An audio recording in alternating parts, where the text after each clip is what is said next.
मेरे बच्चे, अचानक से जो मेरा संदेश तुम्हें प्राप्त हुआ है, इसका सीधा अर्थ यह है कि मैं तुम्हारे कष्टों को और बर्दाश्त नहीं कर पा रही हूँ। जो कष्ट तुम्हारे जीवन में है, मैं उसे दूर करना चाहती हूँ। इसलिए आज मैं तुम्हें इस संदेश के तुम्हें यह ज्ञात कराना चाहती हूँ कि अगले आने वाले 24 घंटे में तुम्हारी समस्या को समाप्त कर दूंगी। और यह मैं तुमसे आज वादा करती हूँ। एक वादा तुम्हें भी करना होगा मेरे बच्चे मुझसे, कि जो मैं आज बताऊंगी उसे तुम पूर्ण रूप से सुनकर करोगे, क्योंकि कुछ करने से ही कुछ प्राप्त होता है। मेरे बच्चे, तुम्हें मेरा संदेश प्राप्त होना कोई इत्तेफाक नहीं, बल्कि तुम्हारे साथ है अद्भुत घटना होने वाली है। वह समय आ गया है जब तुमको थोड़ा सावधान रहने की आवश्यकता है। इसलिए तुम जिस प्रकार पेड़ में लगे हुए पुराने पत्ते जैसे जैसे झड़ते हैं और नए पत्ते पुराने पत्तों के पश्चात ही निकलते हैं और सुंदर लगते हैं, इसी प्रकार जीवन में कुछ नया या अद्भुत नहीं होगा तो तुम नए कार्यों को कैसे प्रारंभ कर पाओगे। आने वाले समय में नए दिशा प्रारंभ नहीं कर पाओगे। तब तक तुम्हारे जीवन का नया अध्याय प्रारंभ नहीं होगा, क्योंकि जब पुराना अध्याय चल रहा है जिंदगी में, तुम्हें कुछ नया नहीं मिलेगा। इसलिए कुछ नया अध्याय शुरू करना तुम्हारे लिए अत्यंत आवश्यक है। और यही नया अध्याय तुम्हें कुछ सिखाएगा और तुम्हें किसी मुकाम पर भी पहुंचा सकता है। ऐसी ही एक अद्भुत घटना तुम्हारे जीवन में भी होने वाली है। इससे पहले कि तुम्हारे जीवन में कुछ घटना हो, तो यह 3 कार्य करके अपने लिए एक मजबूती का दायरा तय करो। सबसे पहला कार्य, तुम अपने हृदय के अंदर सहनशीलता को बढ़ाओ। बात बात पर किसी भी व्यक्ति पर क्रोध करना तुम्हारी सहनशीलता क्रोधित करता है, बल्कि तुम्हें बेहतर बनने क्षमता होनी चाहिए। यह एक ऐसा गुण है जो तुम्हें आगे आने वाले भविष्य में तुम्हें आगे के मार्ग के लिए अत्यंत आवश्यक है, क्योंकि सहनशील व्यक्ति ही बहुत ज्यादा आगे जा पाते हैं। और दूसरा, तुम्हें अपने पास एक ऐसी शक्ति विराजमान करो जिससे कि तुम्हारी हर बड़ी से बड़ी परेशानी आने से पहले तुम्हारा सुरक्षा कवच बनकर तुम्हारी रक्षा करे।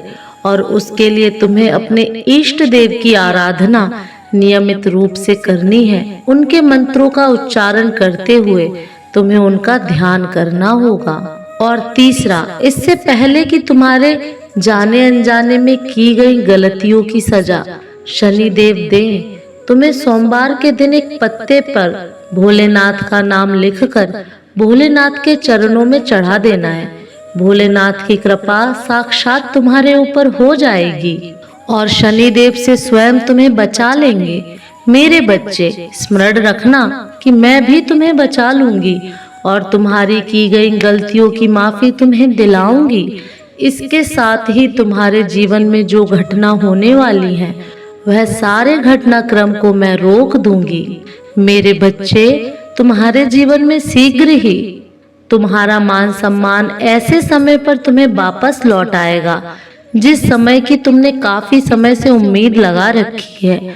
और वह सम्मान तुम्हें तुम्हारे अपनों से ही प्राप्त होगा। इस बात का ध्यान रखना कि वह सम्मान कोई आम सम्मान नहीं है।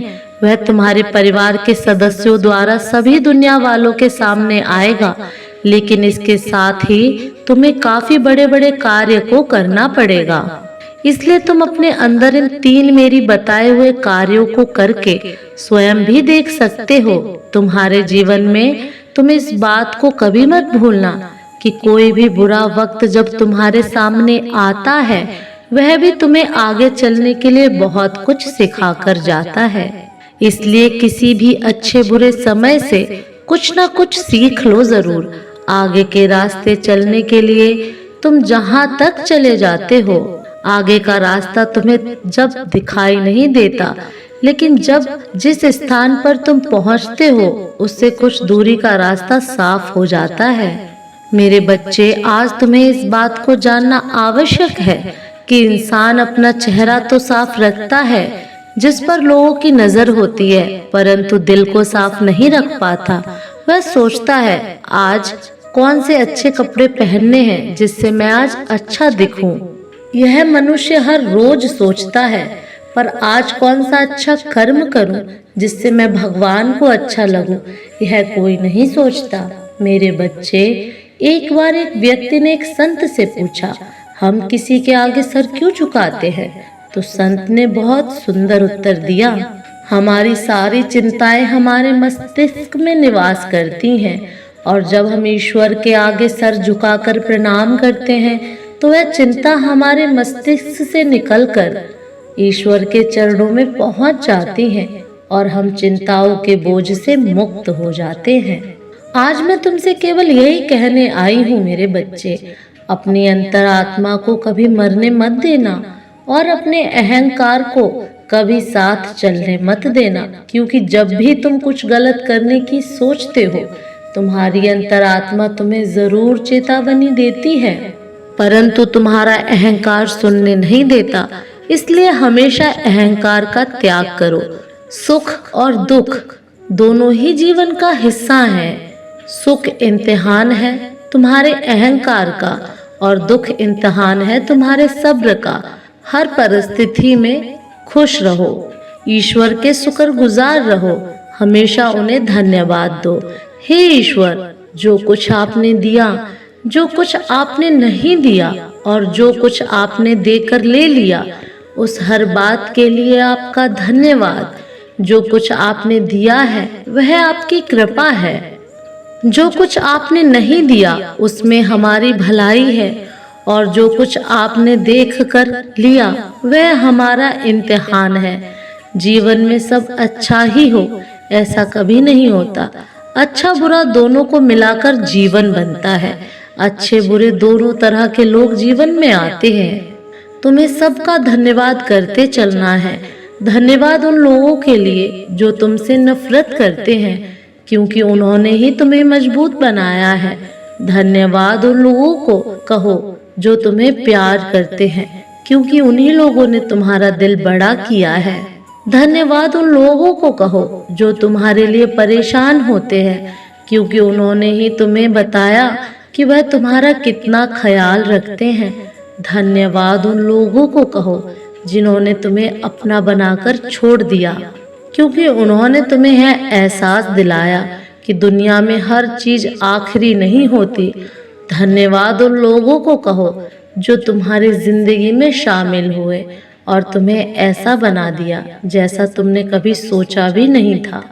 और सबसे ज्यादा धन्यवाद अपने भगवान का, जिन्होंने हालात का सामना करने की हिम्मत दी।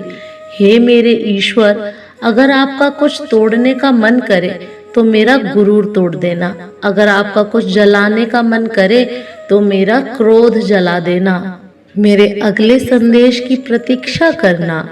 मेरा आशीर्वाद सदैव तुम्हारे साथ है। सदा खुश रहो।